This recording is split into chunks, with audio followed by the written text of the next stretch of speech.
Hello, everyone, and welcome back to another episode of Hawks Latest, your number one source for news, updates, rumors, opinions, and you guessed it, the latest and the greatest regarding the Atlanta Hawks. I'm your host, Zach Langley, aka Langley ATL, and today we have a full slate of updates to break down. This is the 99th episode of Hawks Latest presented by Fan Art, so next episode is going to be the 100th episode special. You won't want to miss that one. It's going to be awesome. But it's crazy that we're already here at 100 episodes. It feels like just yesterday the offseason began and I started this channel up. But nonetheless, I'm super excited to go into the season and be able to cover these updates every single day. So basically, training camp is really inching closer.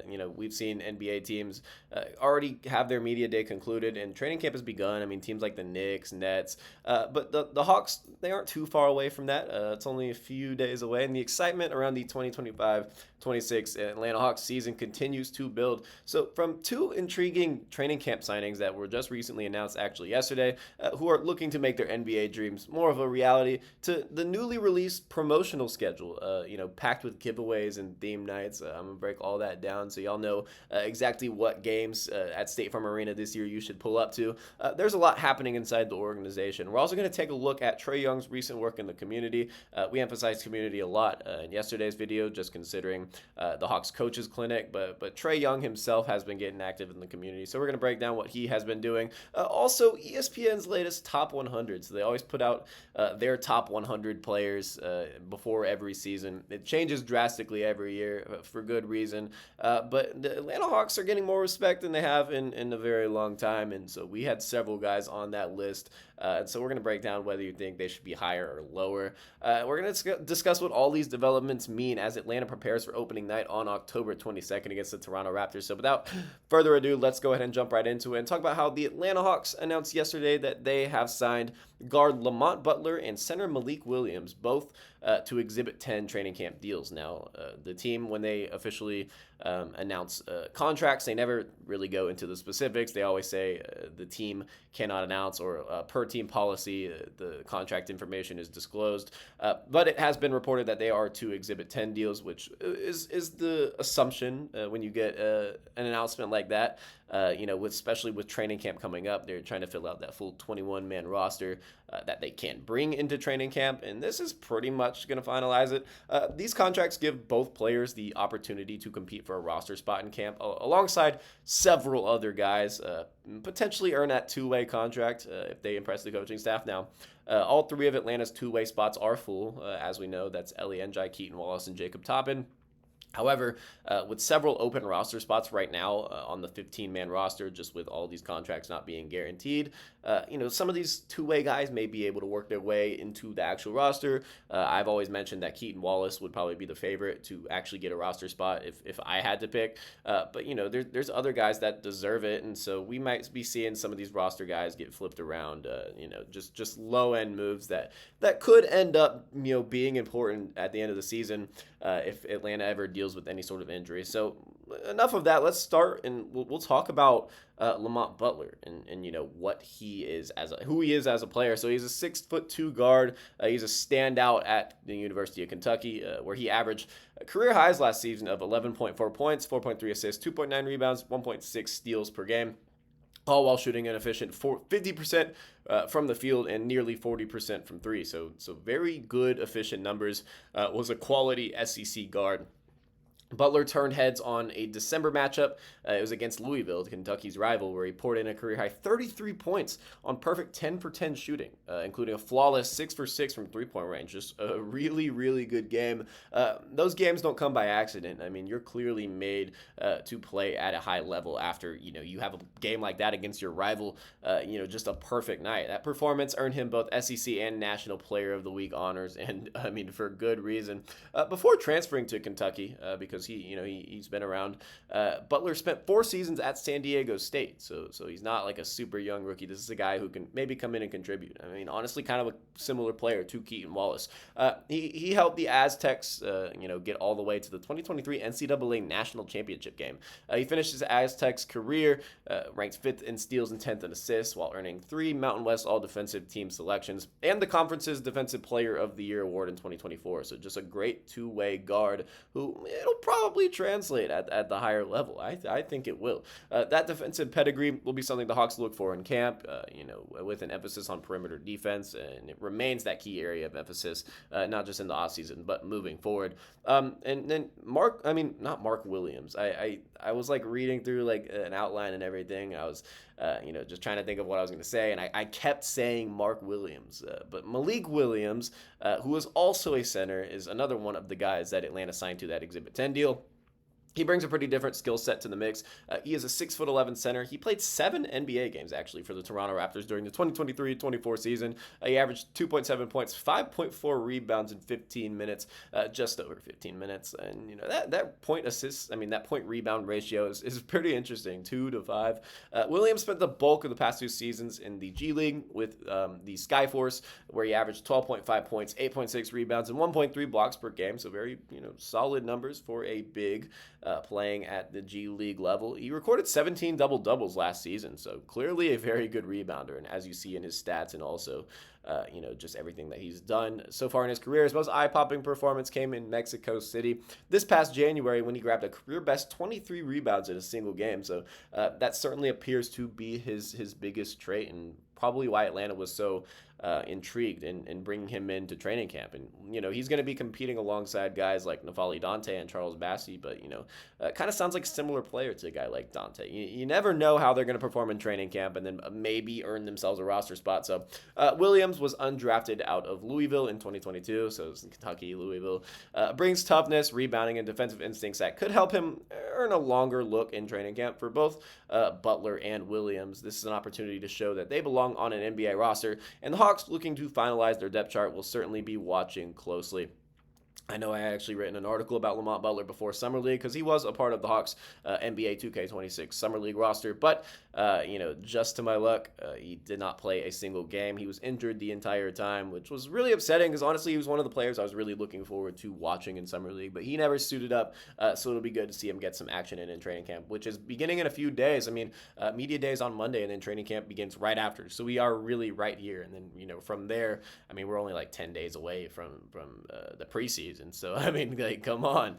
So while the roster battles will draw some headlines, the training camp roster battles, the Hawks are also making sure that fans will have plenty to look forward to at State Farm Arena this season. The Hawks are known for their hospitality and their great in-game presentations, and this season's going to be no different. I'm really excited for what they have, going forward. And yesterday, the organization unveiled their promotional schedule for the 2025-26 NBA season, featuring 19 themed nights, some fan giveaways, and unique experiences celebrating Atlanta's culture and community. So opening night is set for October 22nd. When the Hawks host the Toronto Raptors. Brandon Ingram, Emmanuel Quickley, RJ Barrett, the rest of the guys. The Toronto Raptors. Every fan in attendance is going to receive a complimentary black t-shirt, courtesy of State Farm. As we all know, the Hawks always do free t-shirts for opening night. It's kind of like a good, unique thing. In preseason, there's going to be a promo night. They're going to have Pride Night on October 13th when Atlanta takes on the Miami Heat. Some of the standout giveaways throughout the season include Dyson Daniels bobblehead night on November 4th, honoring last year's NBA Most Improved Player and should have been Defensive Player of the Year. And they're also having a Zachary Ricochet bobblehead night on January 23rd. So we're going to be giving away both Zachary Ricochet and Dyson Daniels bobbleheads. So definitely be sure to be there early if you end up going to either of those games.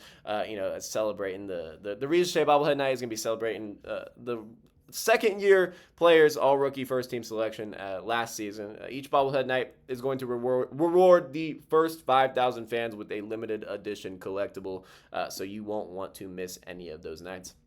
The Hawks will also celebrate Atlanta's rich culture with special events like Outcast Night on December 3rd, recognizing the legendary hip-hop duo's induction into the Rock and Roll Hall of Fame, and the 7th annual HBCU Night on February 7th, honoring the history and legacy of historically black colleges and universities. Family-friendly promotions return as well, including 3 special kids games featuring early tip-off times and youth giveaways, plus the annual MLK Day game on January 19th against Milwaukee. That was, for some reason, taken out of Atlanta last year. year. I've given my 2 cents on that. But nonetheless, that is a tradition that holds special meaning in Atlanta. With everything from Culture Fest to True to Atlanta Night at the end of the season, this promo schedule once again reinforces State Farm Arena's, just real reputation as one of the NBA's premier fan destinations, one of the best in-game experiences you can have across the entire league. If you're planning a trip to a game this year, there will be no shortage of nights to circle on the calendar. It's going to be an exciting season, not just on the court, but off the court. And speaking of off the court, Atlanta Hawks star Trae Young continues to make an impact in the Atlanta community. Earlier this week, Young hosted a complimentary basketball clinic at a local Boys and Girls Club in Atlanta, giving young athletes the chance to learn directly from a four-time NBA All-Star. So pretty valuable lessons. Young personally ran drills. He shared tips on fundamentals and spoke to the campers about the importance of teamwork, discipline, and self-belief. His message went beyond basketball, encouraging kids to carry those values into their everyday lives, just, being a good leader and a good example for the youth in Atlanta to follow. Trae recently got to Atlanta, and as it was noted, as I actually learned a couple days ago at the Hawks Coaches Clinic, Mike Bray revealed that everyone is in Atlanta now, other than Kristaps Porzingis and Zachary Ariza. But everyone else, and we saw that when, they showed up. All the guys actually showed up to Trae Young's pickleball tournament. And, like I said, Trae wasn't alone in the community efforts because all of them showed up. Nearly the entire roster turned out to support that charity pickleball tournament for the Trae Young Family Foundation. It was a super cool event. It showcases the team's strong chemistry and commitment to the city, already before the season. It's good to see all the guys getting along and coming out to Trae's event, especially after guys like Patrick Beverley talk about how Trae Young's not a good leader. He's doing all this in the community, and all the guys are supporting him because they value his contribution. So with training camp around the corner, right here, it's encouraging to see players like Young fully engaged both on and off the court. So as the Hawks prepare for the season, the national outlook on the roster it's been shifting since the beginning of the offseason in a very, very positive direction. So ESPN actually recently released its top 100 NBA player rankings for the upcoming 2025-26 season. It's something they do every year, and it's always very controversial, always gets the people talking. And actually 6 Hawks made the cut, and that's a significant jump from previous years. In previous years we've had like 2, maybe 3. We actually got some good respect here, so I'm going to break it all down. So here's where Atlanta's stars landed. Trae Young was the highest. He landed at number 29, which in my opinion is a little too low. If I were ranking Trae Young, just in terms of players in the league, not even just ranking him as a point guard, but in terms of just overall players, I would probably put him at like 20 to 24, kind of in that range. I feel like 29 is a little too low. I don't think Trae Young's near the 30th best player in the NBA. I think he should be higher. Leading the league in assists for several seasons. It's a feat that no one else can say they've done. Jalen Johnson landed at number 44, and I kind of agree with this. I think by the end of the season, he'll probably be higher if he stays healthy, but, there's always the injury concerns. And honestly, I don't think ESPN could rank him any higher if they wanted to, just because off of what we haven't seen. But what we have seen proves that Jalen Johnson is probably around this range. Last year he averaged 19, 10, and 5, but only suited up in 36 games. We've got Kristaps Porzingis at number 50. And that's kind of interesting. I feel like Kristaps Porzingis is more of I don't want to say media darling, because he certainly gets his fair share of criticism. But he's more respected around the league than Jalen Johnson, I feel. So, obviously both are very injury prone, but I'm a little surprised that Kristaps Porzingis wasn't ranked above Jalen Johnson. Now, do I agree with Jalen Johnson being above Kristaps Porzingis in 2025? Yes, I do think Jalen Johnson is a better overall player. It's just like reputation, legacy. I feel like Kristaps Porzingis would have gotten that, just considering how ESPN does things. Now is where it gets a little bit interesting, and where some Hawks were respected, some Hawks were disrespected. Dyson Daniels landed at number 55. Now, while that sounds pretty good on paper, and honestly, I think it's kind of fair. I think Dyson Daniels is probably the 55th best player in the NBA. It's weird when you look at some context. They have Cooper Flagg ahead of him at number 52, who has not suited up in an NBA game yet. He has not touched the floor. He's played in some summer league, but he has not made his NBA debut. Now, why is a guy like that ahead of the guy who won most improved player in the NBA last season and was second in defensive player of the year. A guy who averaged 14, 5, and 5 around there. Just a guy who's 3 years into the NBA and done some significant things. They've got a rookie ahead of him. I don't think that really makes sense. I mean, you can make the argument, but nonetheless, I think Dyson deserves to be higher than all rookies. I don't know. That may be controversial. I don't think it should be, but nonetheless, I do think 55 is a fair placement for Dyson Daniels. Considering how he's kind of worse on the offensive end than the stellar defensive play that we get out of him. But I mean, he saw significant offensive improvements last season, and with the clips of him in the gym this offseason working on that offensive game, I think we could be looking at another offensive leap. Maybe Dyson can go up to like a 16, 17 points per game. I don't know, but 55 I think is pretty good. Here's where it gets a little interesting. Onyeka Okongwu landed at number 79, and Nickeil Alexander-Walker landed at number 96. So they barely snuck Nickeil in. I think that's pretty fair. I mean, a guy that only averaged like 9 points a game last season, but was very good on the defensive end. I think that's pretty fair. Onyeka Okongwu landing at 79, though, is a little surprising. I'm surprised he was even in the top 100. I think this is a very pleasant surprise. Onyeka has been someone who hasn't got a lot of national love, just considering his entire tenure in Atlanta. He's really been behind Clint Capella. He took over as that starting center last season, but then, he's probably about to lose this starting job heading into the season due to Kristaps Porzingis being here.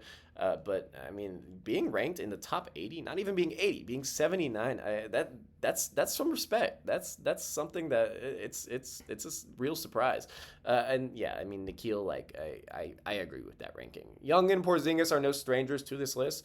But the inclusion of Jalen Johnson and Dyson Daniels inside the top 60 really highlights Atlanta's promising young core. ESPN's panel of 150 analysts voted based on who they believe will have the better 2025-26 season and over 20,000 head-to-head player matchups. So, a lot went into it, so I'm not going to hate on it too much because overall I like it. For a team that has hovered around playoff contention for the past few seasons, having 6 players recognized among the league's top 100 speaks to the depth and balance that the Hawks have been trying to build for some time, but really locked in and focused on this offseason. If the rankings are any sort of indication, Atlanta is gaining respect across the league as a dangerous and very much improving team. So as we wrap up today's episode, it is clear that the Atlanta Hawks are entering the 2025-26 season with momentum both on and off the court, from exciting camp sightings like Lamont Butler and Malik Williams to a fan-first promotional schedule to Trae Young's inspiring community outreach and a strong showing in ESPN's player rankings. The organization is making all the right moves as opening night approaches and we get excited for the 2025-26 NBA season. So training camp battles will soon determine who claims those final roster spots, if they even sign anyone else. But one thing is already certain: this team is ready to connect with its fans and compete at a high level. So that's going to do it for today's episode of Hawks Latest. If you enjoyed today's breakdown, be sure to like, subscribe, and hit that notification bell so you don't miss a single update here on the channel. We're going to be pumping out videos every single day, keeping you guys informed on the latest and the greatest regarding the Atlanta Hawks. But let me know in the comments, what do you think about the ESPN player rankings? And then also, what do you think about the new Exhibit 10 signings? Could they really make some noise at training camp? Once again, I'm Zach Langley, aka Langley ATL, and I will see you guys next time.